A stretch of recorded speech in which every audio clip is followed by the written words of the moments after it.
C'est lancé dans quelques minutes, ouais, c'est tout bon. Bonjour à toutes et à tous. Bonjour.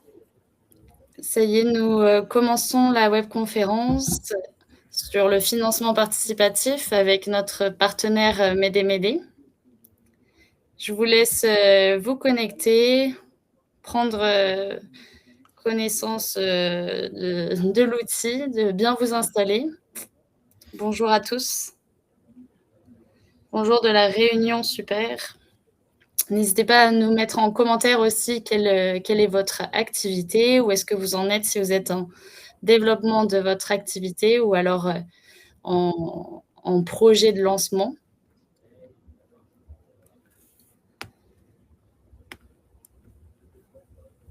Super, bonjour à tous. On va pas tarder. On attend un peu que tout le monde puisse se connecter. Vous étiez à peu près 200 inscrits aujourd'hui, donc OK, on pas attend un mal. petit peu. Bon, ouais, effectivement, n'hésitez pas à nous dire, ce que vous faites dans la vie ou ce que vous comptez créer. Moi, ça me donnera un petit peu de matière, pour pouvoir, adapter mon discours et vous montrer des choses en conséquence. Super, bah, bonjour à tous. On va commencer. Je laisserai, les autres personnes, nous prendre, en route, prendre la webconférence en route. En tout cas, bienvenue à toutes et à tous. On se retrouve du coup pour une nouvelle webconférence avec, notre partenariat Médé. Donc juste pour, introduire, donc moi je m'appelle Alicia et je travaille à l'ADI. Si vous ne connaissez pas ce qu'est l'ADI, bah, je vous invite à vous rendre sur notre site. On est une association qui lutte et qui défend le droit lié à l'entrepreneuriat pour tous. Donc, via un microcrédit et un accompagnement qui est personnalisé et professionnel aussi pour vous. Donc n'hésitez pas à prendre rendez-vous, avec l'ADI. On est à peu près sur tout le territoire français, mais aussi en outre-mer, avec à peu près 200 agences.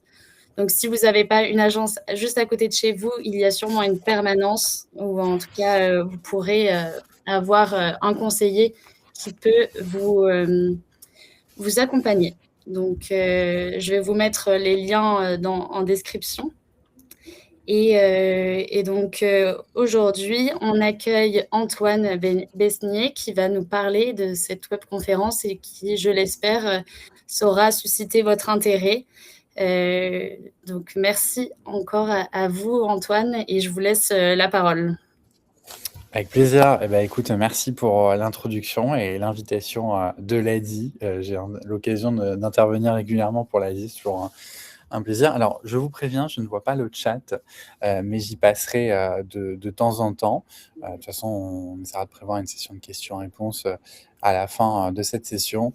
Je vous le dis, vous pouvez me tutoyer, n'hésitez pas à me mitrailler de questions. Et après, je glisserai de toute manière mes coordonnées à la fin de la présentation. Si vous souhaitez échanger avec moi, vous pouvez me trouver sur LinkedIn, mais je vous donnerai mon adresse mail, mon numéro de téléphone et un lien surtout connecté vers mon agenda pour pouvoir prendre un rendez-vous gratuit. C'est important de le préciser. Et ben c'est parti, je me lance. Alors, moi, je suis un entrepreneur. Je suis le fondateur de Mayday. C'est important de vous préciser que je suis un entrepreneur, c'est parce que j'ai accompagné pendant des années, pendant plus de 5 ans, j'ai mis 4, mais c'est plus de 5 ans, chez KissKissBankBank, donc une plateforme de financement participatif. J'ai accompagné un peu plus de 2000 entrepreneurs sur des thématiques vraiment très différentes. Et il y a 3 ans, j'ai décidé de lancer Mayday pour passer moi aussi de l'autre côté, parce que ça me démangeait d'entreprendre et aujourd'hui, j'ai du coup les mêmes problèmes que mes clients. Quand je raccroche d'une visio, d'une intervention comme celle-ci, je dois faire de la compta, je dois aussi aller voir mon avocat, je dois aussi faire ma promotion, je dois faire entrer de l'argent. Voilà, j'ai exactement les mêmes problèmes.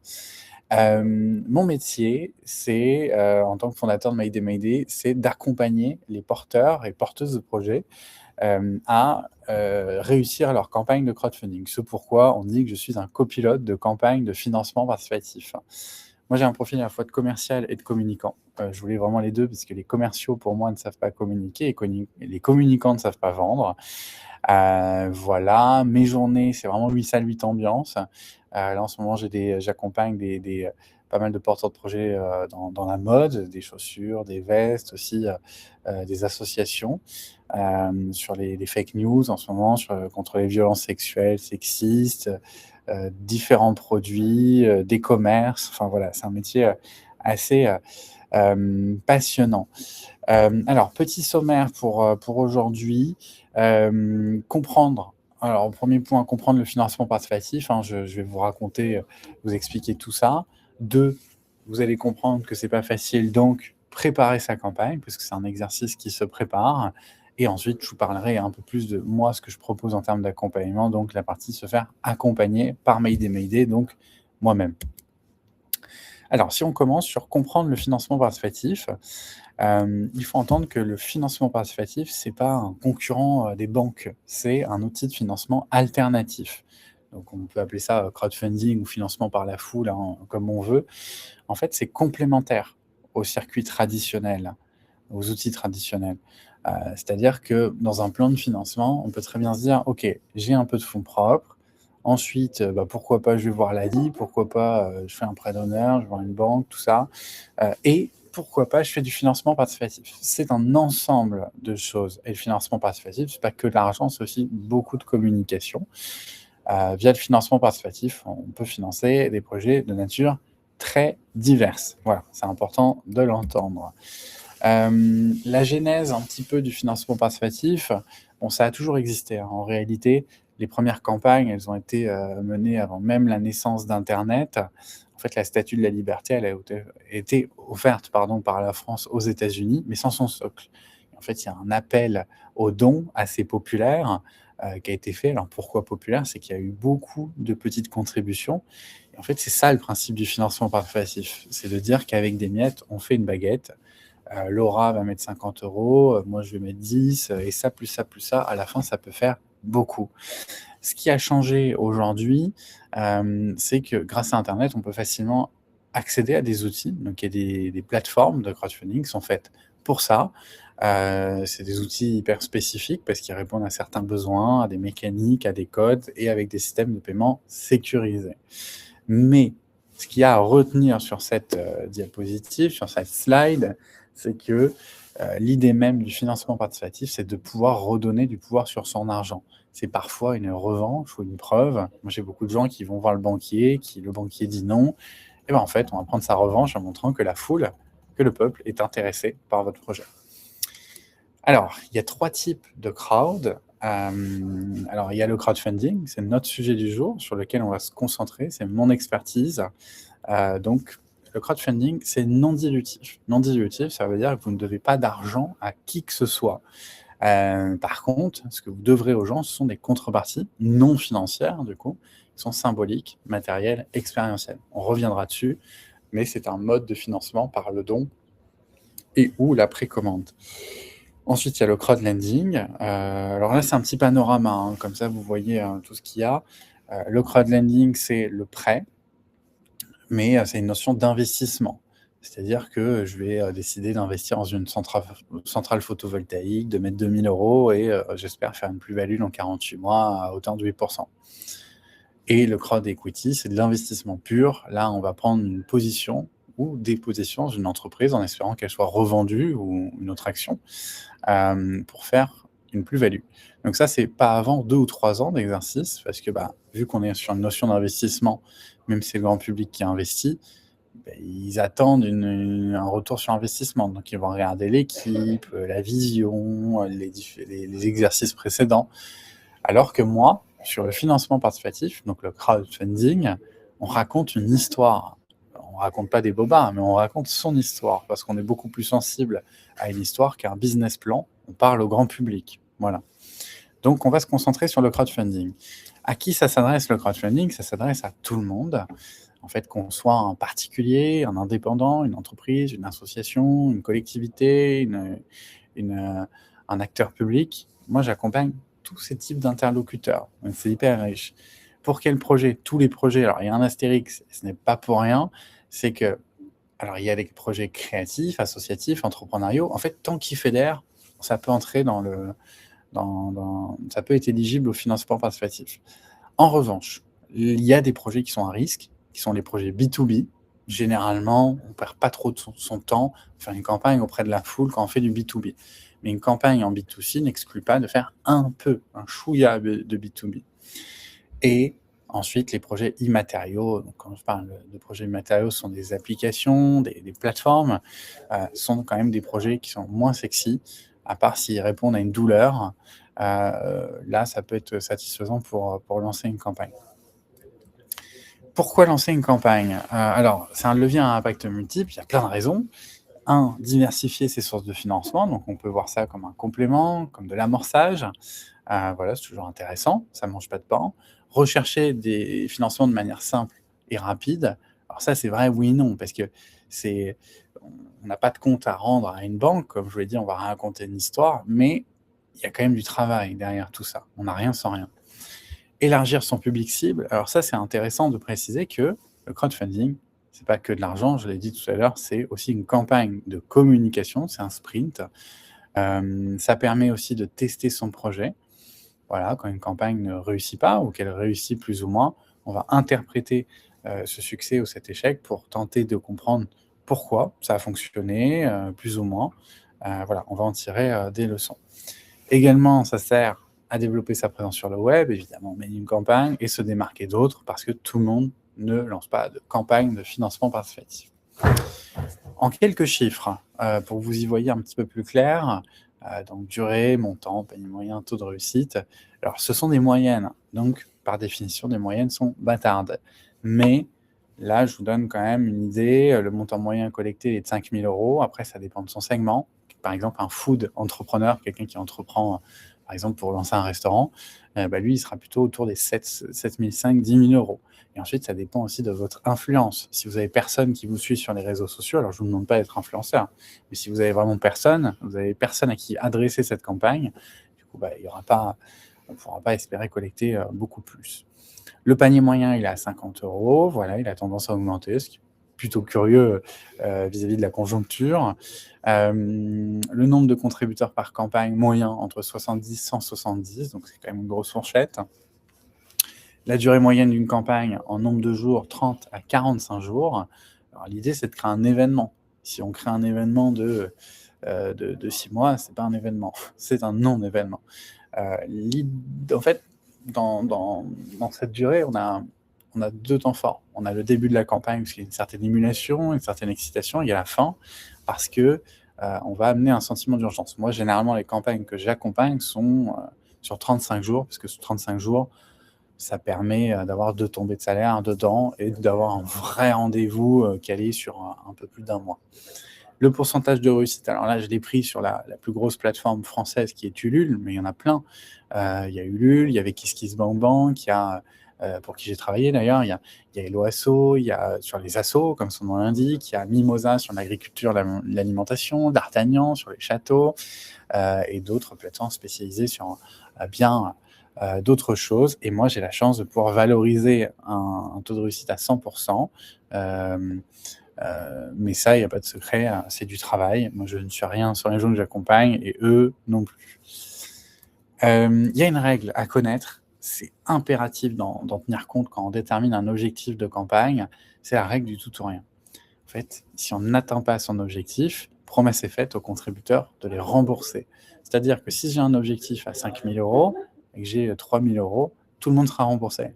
Donc en fait, ça incite à mettre un objectif plutôt raisonnable afin de se donner toutes les chances de l'atteindre, voire de le dépasser. En fait, on vise plutôt des explosions parce que quand demain je vais passer devant un banquier ou peut-être dans un média, pouvoir dire moi j'ai fait 200%. Il y a un côté waouh, il y a un peu, enfin c'est pas un peu, c'est pour communiquer, clairement. C'est une contrainte qui peut être embêtante, mais dans les faits, elle est vertueuse. Alors, tout ça, ça se prépare comme exercice. Donc déjà, on va se poser la question de est-ce qu'on collecte de l'argent ou est-ce qu'on prévend? Bon, la réalité, c'est qu'à la fin, on reçoit un virement, hein. C'est juste une manière de communiquer. On affiche différemment un résultat. Donc, est-ce que je mets un objectif de 10 000 € ou est-ce que je mets un objectif de une centaine de préventes, par exemple? La prévente, c'est plutôt lié à des campagnes sur des lancements de produits. Moi, par exemple, sur des vestes, sur des chaussures, des compléments alimentaires, des livres, plus récemment. Voilà. Mais en fait, en France, enfin, je vous apprends rien, l'argent est un tabou et des fois, on va préférer communiquer sur un nombre de préventes plutôt qu'un montant, parce que les Français ont tendance à regarder, à comparer avec ce qu'ils peuvent acheter dans la vraie vie quand ils voient des montants collectés. Les contreparties. Je vous disais que ce que vous devez aux contributeurs, ce n'est pas de l'argent, ce sont des contreparties. Chaque contrepartie, c'est une suggestion de contribution, c'est un levier. En gros, vous tendez une perche, on espère qu'elle soit prise. Donc, il y a plusieurs types de contreparties. Enfin, déjà, les contreparties, il faut qu'elles soient cohérentes avec le projet, originales pour se démarquer, personnalisées, attractives, exclusives. Attractives parce qu'on parle de 3 prix dans mon domaine. En fait, on parle du prix grand public, quel prix sera pratiqué après la campagne. Ensuite, il y a le prix campagne, un peu moins cher pour privilégier les gens. Et ensuite, le prix Early Birds. Early Birds, c'est récompenser les premiers contributeurs. En gros, on achète leur temps de réflexion pour qu'ils se dépêchent de contribuer. Mais on les récompense avec quelque chose de plus attractif sur le prix ou un peu plus garni. Et exclusive, les contreparties parce que en fait, il faut valoriser ses premiers soutiens. Les personnes qui contribuent à des campagnes, généralement, sont les premières personnes à croire à votre projet. Il faut les récompenser et toujours garder un lien spécifique avec elles. Alors, différents types de contreparties, du coup, on y vient. Donc, les contreparties symboliques. Alors là, je vais vous raconter des histoires de porteurs de projets et porteuses de projets que j'ai moi-même accompagnés. Donc, si vous avez des questions, je pourrais volontiers y répondre. Donc, sur les contreparties symboliques, là, on a la cocotte mascotte à 50 €. Alors, c'est Lou. Lou, elle est permacultrice. Et dans ses contreparties, enfin, dans son projet, il y avait des poules. On a décidé de faire adopter les poules. De toute façon, elles étaient là, donc tant qu'à faire, autant en faire quelque chose pour la campagne, hein, je dis bien. Et l'idée, c'était de pouvoir... Alors, c'était surtout une contrepartie dédiée aux parents, pour les enfants. On pouvait adopter une poule, donner le prénom sans choix, recevoir des nouvelles de la poule et avoir un certificat d'adoption. Ensuite, on avait une invitation pour la soirée d'inauguration, une carte de réduction pour 10%, enfin de 10% sur tous les fruits et légumes pendant 1 an. Voilà, ça c'est un type de contrepartie. C'est une proposition que les gens peuvent acheter. Ensuite, Fine Fleur, donc cœur sur la table pour 100 €. C'est donc le projet Fine Fleur de Fleur Godard. C'est un restaurant, plutôt une petite table, on va dire. Il y a très peu de couverts.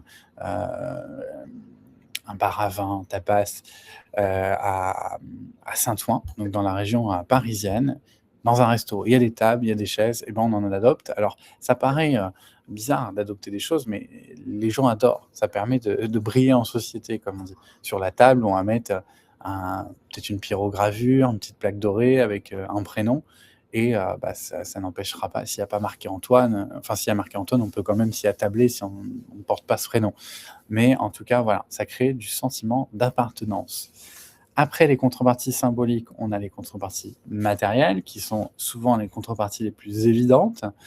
Là, pour 20 €, c'est les pâtés gourmands. Les pâtés gourmands, ça concerne un projet qui s'appelle Épate-moi. Épate-moi, c'est le projet de Julia et Chloé, qui sont 2 ingénieurs agroalimentaires à Lyon, qui ont décidé de lancer leur projet de pâte à tartiner avec un goût choco-noisette, mais sans cacao. C'est à base de caroube. Et là, pour le coup, on prévendait des pots de pâte à tartiner. Ensuite, à 30 €, on voit le vadrouilleur confirmé.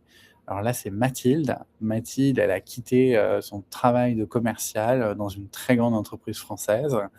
Et elle a décidé d'acheter un van, un vieux combi Volkswagen qu'elle a appelé Oscar, et elle fait le tour de la France à la rencontre des artisans, donc des pêcheurs, des torréfacteurs, tout ça dans toute la France, dans plein de régions.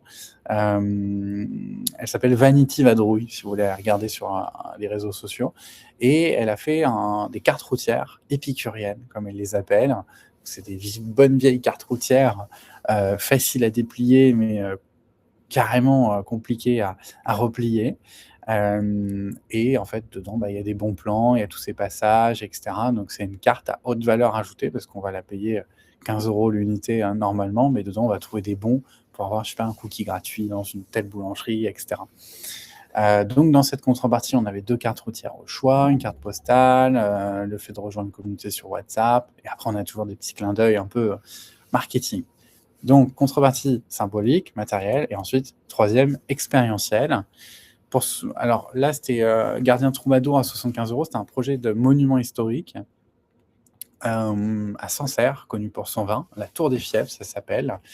La tour, elle était un peu en mauvaise posture, disons, en train de s'effondrer. Du coup, on a fait une campagne pour la sauver. On avait des marches à adopter, il y avait 193 marches, mais on avait aussi des contreparties expérientielles du genre Gardien de Troubadour. C'était 2 entrées, un verre pour 2 personnes.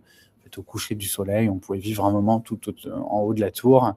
Et en plus, on avait son titre de gardien, une carte postale, une adhésion annuelle, donc quand même un engagement vis-à-vis de l'association qui porte le projet. Et ensuite, l'autre contrepartie, là, c'est Kiff Signature. Là, c'est un restaurant à Paris qui s'appelle Jam Rose, qui est porté par Marie-Catherine. Et là, c'était une expérience à plusieurs. C'est pourquoi le prix, parce qu'on le divise après, pour apprendre à fabriquer quelque chose qu'on met à la carte ensuite pendant quelques semaines. On avait le tablier, le nom sur le mur, sur un carreau dédié du restaurant, l'invitation à la soirée d'inauguration, etc., etc. Je surveille l'heure quand même, ok. Alors, ensuite, 3 erreurs qui font crasher une campagne. Alors, pensez que la campagne, que la plateforme fera le boulot. En fait, les plateformes de financement participatif, donc d'où je viens, moi, à la base, ce sont des outils, en fait. Ce sont des outils avec une certaine architecture, mais elles ne mènent pas la campagne à votre place. Donc, il ne faut pas penser que je vais faire une belle page, je vais faire mon travail, mais en fait, les gens vont arriver tout seuls. Il n'y a personne, très rarement, qui se balade sur une plateforme en disant « Où est-ce que je vais mettre de l'argent aujourd'hui ?» Vous vous en doutez, j'espère. Donc voilà, la plateforme, c'est un outil. Évidemment, ils ont des outils de communication, des newsletters, ils ont une présence sur les réseaux sociaux, mais c'est la cerise sur le gâteau. Ils n'encouragent, ils ne mettent en avant que les winners. Sa campagne, il faut la mener soi-même. Ensuite, point numéro 2, créer une belle page de campagne ne suffit pas. Je verrai bien quoi publier et contacter une fois que ce sera lancé. C'est une erreur. En fait, quand on lance une campagne, il faut exactement savoir à qui est-ce qu'on parle, à qui est-ce qu'on s'adresse. Moi, tous les gens que j'accompagne savent à qui est-ce qu'ils vont parler à la première minute de la campagne, sur quel canal, donc quel réseau, quel outil et avec quel message. Troisième erreur, pardon. Lancer une campagne sans communauté. Alors attention, quand je parle de communauté, personne ne vous demande d'être des influenceurs, mais ce qui compte, c'est d'avoir une audience qui désire ce que vous faites. Si vous avez 2 personnes qui sont abonnées sur votre compte Instagram, par exemple, vous allez adresser votre campagne à personne. Donc, ça veut dire que ce n'est pas le moment de lancer une campagne. Par contre, en fait, on ne parle pas de nombre d'abonnés, on parle d'engagement des abonnés. Vous pouvez avoir 100 000 abonnés et de likes, ça ne sert à rien. Par contre, vous pouvez avoir 500 abonnés et 100 likes, là, c'est fort. C'est un très beau taux de conversion. D'engagement, pardon. Alors, une campagne, comment ça se passe? Comment ça se diffuse? En fait, ça repose sur ce qu'on appelle les 3 cercles de mobilisation progressif. Progressif parce que c'est comme un jeu de cartes, une campagne. On ne va pas jouer toutes ces cartes d'un seul coup, tout son jeu. Il faut le rythmer, il faut pouvoir résister à toutes les parties et espérer la gagner. Donc, on commence une campagne avec le premier cercle, autrement dit, le noyau dur, le cercle proche, la famille, les amis, les collègues. Ils sont une rampe de lancement pour un projet. Ils évitent ce qu'on appelle l'effet de restaurant vide.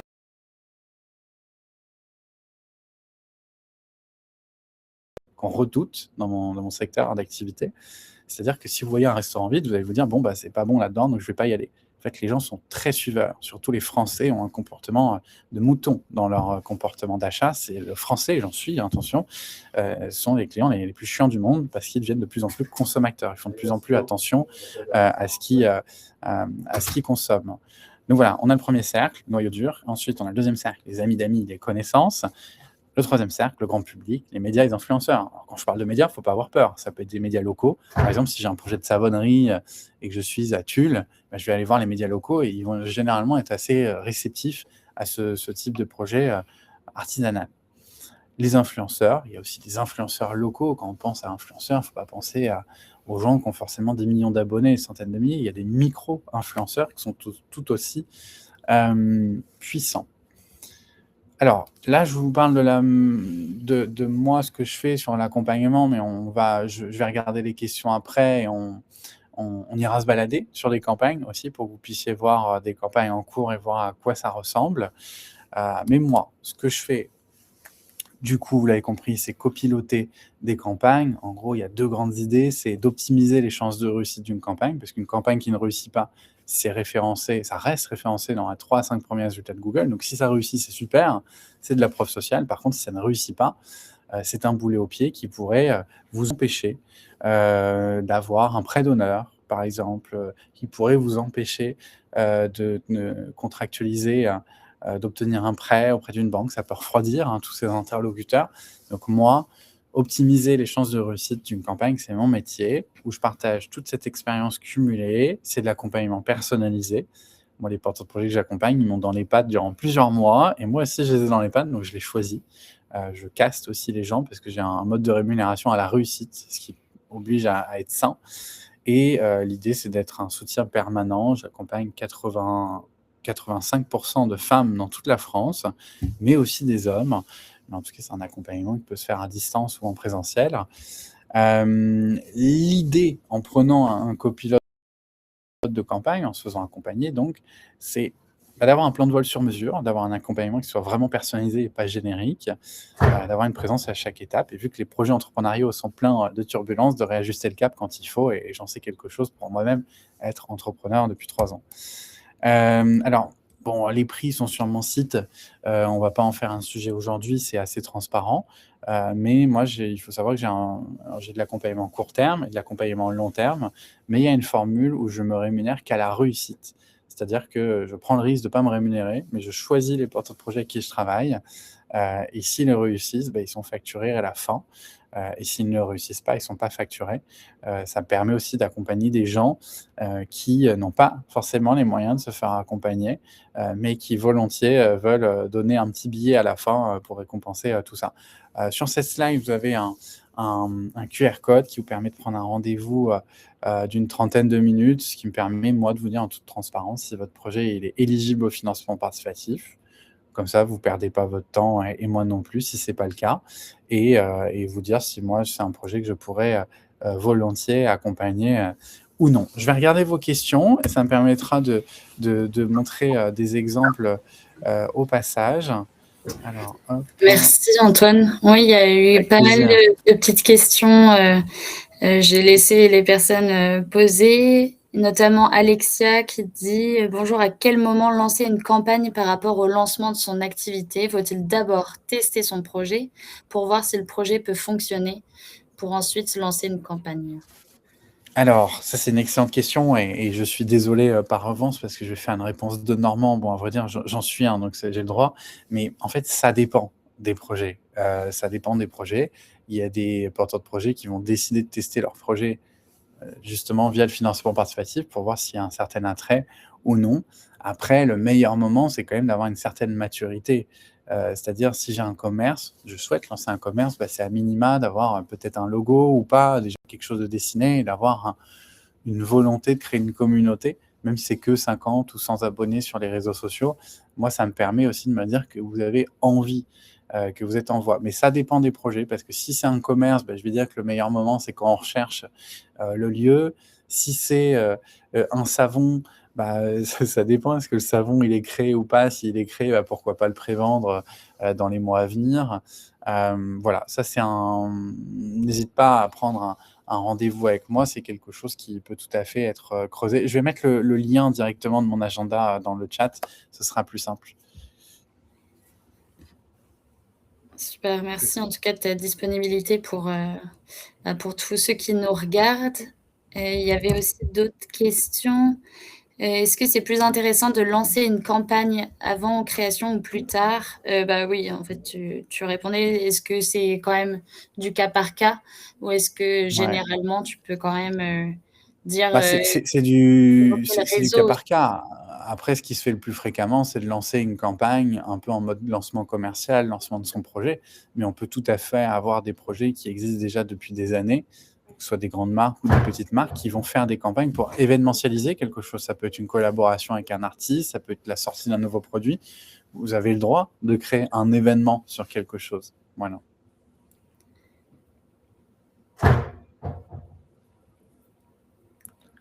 Il y a d'autres questions de Jean-Marc: «Comment choisir le type de crowd qui convient à notre projet?» Ouais. Bon, bah, déjà, en fait, il y a un filtre naturel, c'est que si on n'a pas 2 ou 3 ans d'exercice, on peut pas aller sur du crowdlending ou du crowd equity.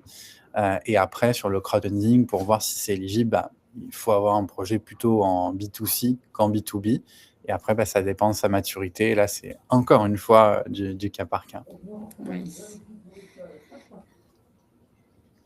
Il y a d'autres questions sur plutôt le rapport entre le montant du don et la valeur prévue pour le produit. Comment, vous arrivez en fait à jauger quel est le budget, comment choisir en fait son montant, à atteindre?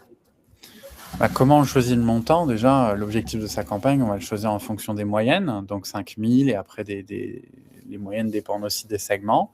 On va le choisir aussi en fonction de la communauté et moi, je fais un travail beaucoup avec les gens que j'accompagne de cartographie de communauté, ce qui va nous permettre d'avancer ou de reculer sur un objectif, mais surtout pas de le déterminer, à la louche.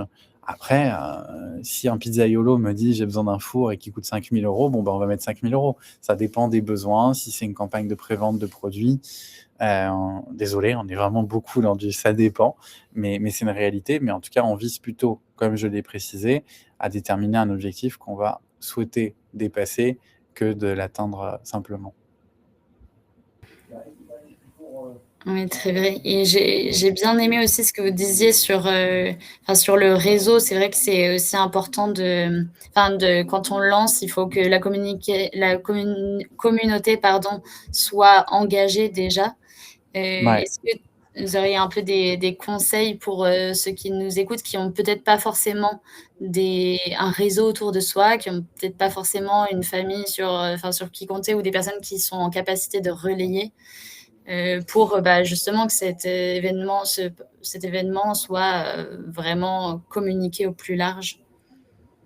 Bah, le cercle proche, ça aide vachement quand même comme rampe de lancement d'une campagne. Après, il y a des fonctionnalités sur les réseaux et ça, c'est la chance qu'on peut avoir sur les réseaux, même si c'est quand même assez saturé. C'est de, en fait, si par exemple, vous lancez un commerce et que vous communiquez autour, il y a un algorithme sur les réseaux qui va projeter, votre contenu auprès d'une audience locale, on espère. Et il y a même des fonctionnalités qui s'appellent les réels d'essai sur Instagram, qui permettent de dégager, votre audience, vos amis et d'uniquement l'adresser à une audience, inconnue. Ça, c'est très méconnu comme fonctionnalité, mais en gros, Instagram va se comporter de la manière suivante: si vous publiez une vidéo, vous l'injectez chez des gens que vous ne connaissez pas et en fait, ils vont tester, la vidéo auprès d'une centaine de personnes. S'il y a des likes, des commentaires, des machins, ils vont l'injecter auprès de 1 000 personnes. Pareil, ça continue à gonfler auprès de 10 000. C'est en mode, entonnoir. Ça peut être des astuces que je donne, dans mes accompagnements. Mais après ça dépend encore une fois, du projet parce que chaque projet a son audience. Il y a des projets qui sont très locaux, des projets qui sont nationaux, voire internationaux et ensuite, bah, l'audience aussi, elle se cible en fonction, du pouvoir d'achat. Là, moi, je peux vous le montrer, j'ai des, des vestes qui sont à plus de 300 € par exemple. Donc là, on n'est pas sur de l'acte d'achat, compulsif, on est sur un acte d'achat réfléchi quand on achète une veste à 350 €. Tout le monde n'a pas ces moyens. Donc voilà, mais pour vous montrer à quoi ressemble une campagne, bah là, par exemple, sur un projet de saké, j'ai vraiment de tout, hein. Un projet de saké, donc là, on a une page sur, la plateforme Ulule. Donc c'est une campagne qui a été lancée exactement le 5 mars. C'est un projet que j'accompagne, donc du saké dans le Vercors, qui est porté par, Sabrina et Romain et on est sur une campagne qui est très, très bien démarrée, mais ils ont bossé, dur pour ça, qui est à 15 000 € sur les 10 000, donc ils sont sûrs de récupérer l'argent et on est même à peu près sûr qu'ils vont atteindre le 2e palier de leur campagne à 20 000 €. Donc là, voilà, vous avez le titre, le sous-titre, l'objectif, la jauge et après, bon, bah, on raconte une histoire.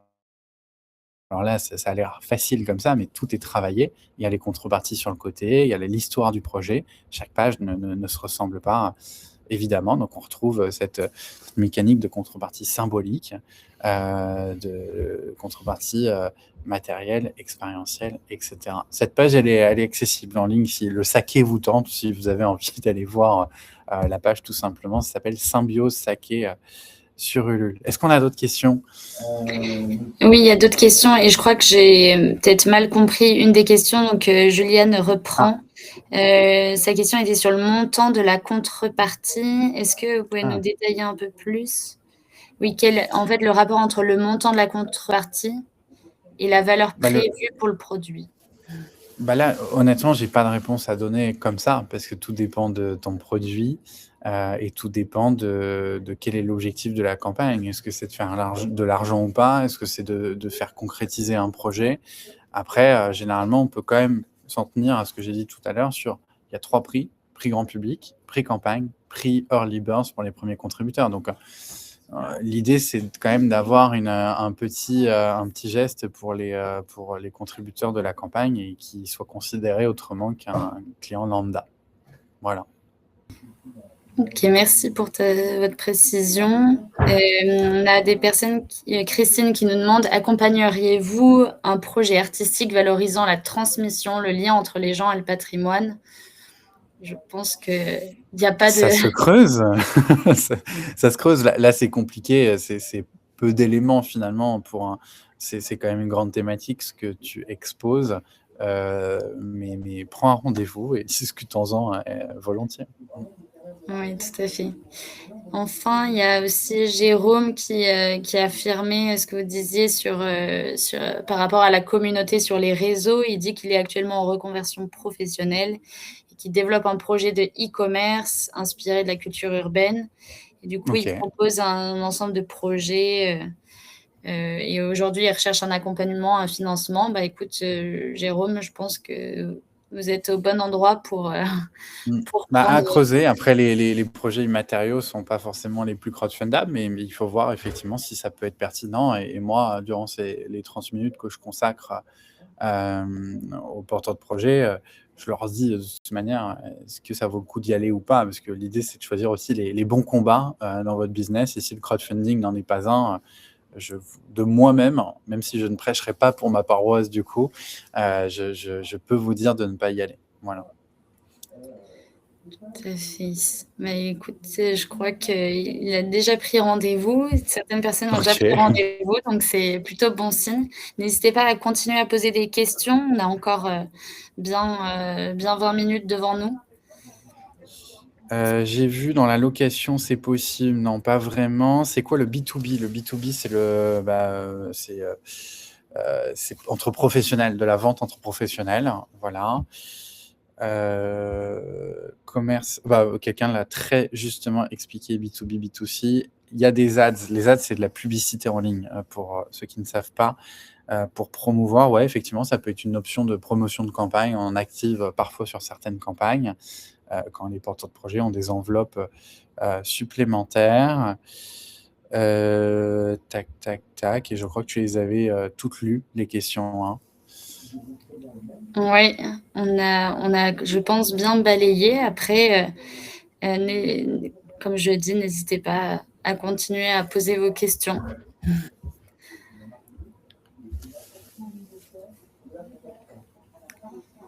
Bon, en tout cas, j'ai vu des projets lors de l'introduction qui sont tout à fait pertinents à financer sur du financement participatif. J'ai vu des commerces locaux, savonneries, etc., etc. Ça, c'est typiquement, j'ai accompagné des savonneries, j'ai accompagné des restaurants, plein de projets de ce type-là. Financement pour développer une agence de web marketing. Jean-Marie, je vais être tout à fait honnête avec toi, ne perds pas ton temps, ce ne sera pas adapté pour ton activité, le financement participatif. Il y a des frais pour les donateurs. Comment est versé l'argent? Oui, bah, il y a des frais, à la fois pour le porteur de projet et il y a les plateformes prennent une commission, comme moi, j'en prends une aussi. Et les contributeurs ont aussi des frais qui sont plutôt, alors aujourd'hui, c'est malheureux, hein, mais on nous injecte des frais partout. Vous commandez sur Deliveroo, Uber Eats, Vinted, Le Bon Coin, quoi que ce soit, il y aura des frais. C'est pareil dans le financement participatif, mais ils sont quand même assez dérisoires. Mais bon, ça fait quand même quelques centimes de grappiller par-ci par-là. Voilà. Et comment est versé l'argent? C'était la seconde question, Valérie. C'est un virement. Après, il est à justifier en fonction de votre statut. Si vous portez le projet en particulier, ce sera de l'IR, donc de l'impôt sur le revenu. Si c'est une entreprise, ce sera à déclarer comme étant du chiffre d'affaires. L'État passe toujours, hein, sachez-le. Adapté au e-commerce? Non, pas vraiment, Jérôme, malheureusement. Parce que c'est de l'immatériel et tout ce qui est immatériel, c'est du moins la foule. En fait, en soi, vous contribuez, par exemple, pour un livre, vous avez aller apprécier le recevoir, alors tandis que pour un site internet, c'est un peu plus délicat.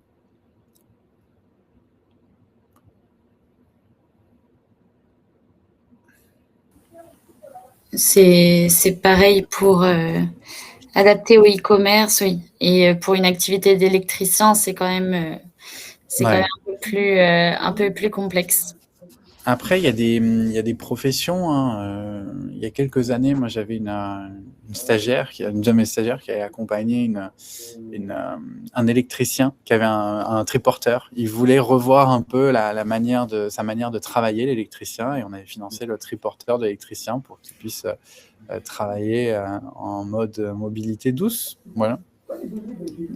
L'activité de photographe, Massandra, c'est possible. Mais, en fait, si c'est pour te financer du matériel, là, bon, bof. Par contre, si c'est pour, pourquoi pas financer un livre qui met en valeur ton travail et qui fait que ce soit un bel objet, c'est tout à fait possible. Moi, j'ai accompagné beaucoup de livres de photographie. Par exemple, Pierre Mérat. Tu peux aller chercher Pierre Mérat, Ulule. C'est assez récent, ça date de la fin de l'année dernière.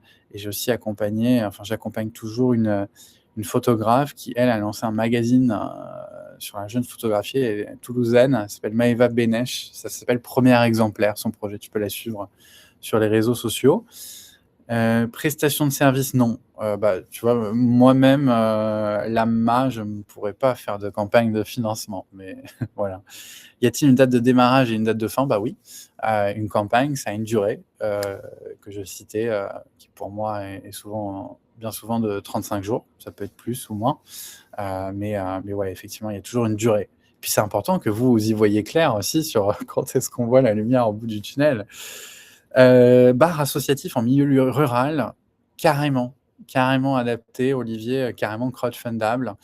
Il y a même des opérations avec PMU de temps en temps qui sortent des appels à projets. Ça peut être là pour le coup, tu es tout à fait là. On peut le voir depuis tout à l'heure. Des fois, je dis c'est à creuser. Des fois, il peut y avoir un doute, mais là, il n'y a aucun doute. Tu peux y aller avec ou sans moi. Tu peux y aller. C'est crowdfundable comme projet. Café créatif, oui aussi. Nia mai. Désolé si j'écorche ton prénom. Je me suis inscrit avec vous le 2 avril, mais je voudrais annuler. Comment faire? Il y a un petit lien d'annulation dans l'invitation que vous avez reçue, Bruno. Je pense utiliser une campagne pour m'aider à financer la création d'un café hybride. Elle me permettrait d'obtenir plus facilement un prêt bancaire. Mais si je lance la campagne, que j'atteins l'objectif, mais que financement tombe à l'eau, y a-t-il un moyen prévu ou une durée limite de création pour décider de rembourser? En fait, le remboursement, il se fait sur un échec. Donc, si vous n'avez pas réussi votre campagne, les gens vont être remboursés automatiquement une fois la fin de la campagne qui était prévu. Mais en tout cas, c'est un projet, un café hybride. Moi, j'ai financé beaucoup de coffee shops, de triporteurs à café. Le café a le vent en poupe en ce moment, hein. Il y a des fous de café, ça marche très bien ça.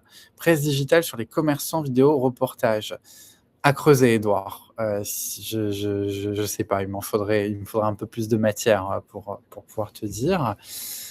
En reconversion pro suite à burn-out, bon, malheureusement, ça arrive souvent. Je produis des baumes, des hydrolats, teintures. Ça peut entrer dans le cadre de financement participatif sur une campagne de prévente. Comment définir le montant, Nathalie? Beh, on le définit selon, le montant moyen, collecté qui est de 5 000 € selon votre communauté, selon votre, ce que vous avez à proposer. Les dons reçus sont-ils imposables? Oui, l'État, passe toujours. C'est ce que je disais, il y a 5 minutes. Après, certaines personnes peuvent peut-être se poser des questions sur la défiscalisation. En fait, on ne peut pas défiscaliser les contributions, uniquement quand on est une association, d'intérêt général ou d'utilité publique ou un fonds de dotation. Et pour un salon de thé spécialisé librairie, carrément. Il y a eu plein de campagnes, j'en ai accompagné pas mal sur ces sujets, Laura. Tu peux y aller. Chambre d'hôtes en Haute-Ariège, clientèle familiale et internationale. Alors ça dépend là-dessus, mais j'ai accompagné un projet qui s'appelle La Grange de Léonie, en plein dans le Cher, une super grange pyramidale qui est portée par Mathilde et Christophe, que tu peux retrouver sur les réseaux sociaux. La Grange de Léonie. Mieux vaut organiser une campagne en tant que particulier ou par la future association? Moi, je dirais en tant qu'association parce que c'est pas... Sinon, ce sera de l'impôt sur le revenu et ton taux en termes de prélèvement à la source risque d'en prendre un coup. Et je pense pas ça super malin. Vous passez uniquement par Ulule, vous choisissez la plateforme la plus adaptée en fonction du projet. Alors moi, évidemment, j'ai travaillé pour KissKissBankBank. Après, on va pas se mentir, aujourd'hui, la plupart des gens vont sur Ulule, mais j'ai une porteuse de projet là qui porte un projet de boulangerie qui est sur Mimosa, qui est spécialisé en agriculture, en alimentation. En fait, moi, je vous aide aussi à choisir la plateforme la plus appropriée pour votre projet. On ne va pas que sur Ulule. Fabrication d'accessoires pour animaux pour situation d'urgence. Alors, je serais très curieux d'en savoir plus sur ce qu'est une situation d'urgence pour les animaux. Mais moi, j'ai accompagné un projet qui s'appelle Héroé. Vous avez de la chance, je peux vous citer plein de projets. C'est le luxe que j'ai. Héroé, c'est H-E-R-E-O. Héroé, c'est des laisses et des harnais pour chiens à base de bouteilles plastiques recyclées. Très beau projet, très coloré, très sympa. Tu peux aller voir, c'est sur Ulule aussi. Une formation pour développer les prestations dans le bien-être? Non, ça malheureusement, ça passe pas. Est-il possible que la campagne dépasse le montant fixé? Carrément. Moi, j'incite à exploser et plus tu as d'argent et mieux tu te porteras, Justine. Mais une plateforme ne se plaindra jamais si tu collectes plus que prévu. Au contraire, elle est commissionnée dessus, donc elle sera ravie. Elle te remerciera. Pour des stages de retraite bien-être, pareil, j'ai accompagné un domaine dans la Sarthe qui s'appelle toujours, le domaine du Petit Tertre. Et c'était Anne et son mari Franck qui portaient le projet et qui organisaient des stages de jeunes. D'ailleurs, j'ai participé, j'ai un podcast qui s'appelle Turbulence qu'on peut retrouver sur toutes les plateformes de streaming d'écoute. Il est sur mon site tout en bas et il y a un épisode qui est consacré. Dorian Jean-Christophe, pour les opérations PMU et Barbara Associative Multiservice, quels sont les critères pour être accompagné? Ça, je pense qu'il vaudrait mieux que je te réponde, Olivier, sur un créneau un peu plus large parce que c'est un peu plus technique. Projet de marque avec stratégie digitale et modèle évolutif, voilà, c'est un peu court pour pouvoir commenter, je sais pas. Projet de prestation de services cuisinés à domicile, batch cooking, non, pas vraiment adapté. Là, il faudrait plutôt que tu te lances sur un livre de cuisine ou que tu te lances un restaurant ou autre chose. Quel est le montant de la commission? Le montant de la commission, alors quand on parle des plateformes, là je ne parle pas de moi, il est en moyenne à 8% en France. J'ai pris rendez-vous pour le 2 avril à 10h. Merci Nathalie. Rendez-vous le 2 avril. Mais c'est bien, je vois que vous me bombardez, c'est que vous avez l'air intéressé par le financement participatif. Alors, le PMU, c'est la marque qu'on connaît de Tircé, de tout ça. Et cette marque organise parfois les appels à projets pour pour faire revivre le petit commerce dans des très petits villages. Et Barbara Associatif, je n'en ai strictement aucune idée pour le coup.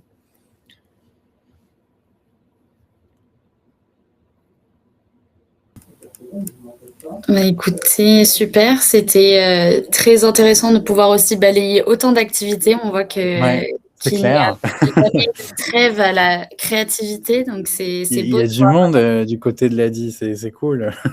Ouais, c'est beau de voir qu'il y a autant de projets, bien divers, et en tout cas, on vous encourage à vous lancer parce que c'est quand même une belle aventure, je pense qu'Antoine vous le dirait aussi, que Bah, l'entrepreneuriat, c'est tout autant, stressant qu'excitant de mener une campagne de financement, mais en tout cas, ouais, c'est une super aventure. Moi-même, j'y suis passé à l'époque pour financer un tour du monde, si vous voulez tout savoir mais tous les projets que j'accompagne en font aussi. Alors, en fait, il faut voir ça aussi comme un sprint entrepreneurial. Ça permet aussi de toucher à plein de sujets et de les élever ensemble, et ça, c'est assez intéressant pour ça aussi. Finalement, tous les conseils que je donne dans l'accompagnement sont très utiles aussi pour l'après, en témoignent souvent, oui. certains porteurs de projets. Oui, c'est à la fois un peu un tremplin pour son activité, mais ça permet aussi de rester, j'imagine, sur la longueur, hein, Ouais, d'être aussi, plus avoir une activité plus pérenne et je pense que c'est exactement, ça ouais, ça vient aussi dans une stratégie de long terme pour son activité. c'est ça. Merci Céline. Super, bah, écoutez, merci beaucoup. S'il y a encore quelques questions, n'hésitez pas. Du coup, je crois que vous avez remis votre adresse mail. On va de toute manière vous envoyer un mail, récap, juste, avant la fin de la journée pour que vous ayez le replay de cette webconférence. Encore merci Antoine pour votre Avec plaisir, participation et aussi vos conseils qui peuvent encore plus éclairer, bah, les futurs j'espère. entrepreneurs, on l'espère. Donc n'hésitez pas à prendre rendez-vous ou à contacter Antoine, mais aussi, vous pouvez, si vous souhaitez aussi être accompagné dans votre structure, dans votre développement d'activité ou création d'activité, vous pouvez aussi prendre rendez-vous avec l'ADI. Écoutez, on vous remercie en tout cas pour votre, participation, d'être resté jusqu'au bout. Merci Ouais. pour tous vos retours et écoutez, on vous souhaite, une bonne continuation et à bientôt pour de nouvelles webconférences. C'est, toujours un plaisir d'avoir des partenaires, qui sont à nos côtés. Merci beaucoup et à très vite. Merci beaucoup Antoine. Au revoir, Au bonne revoir. journée à tout le monde. Merci, au revoir.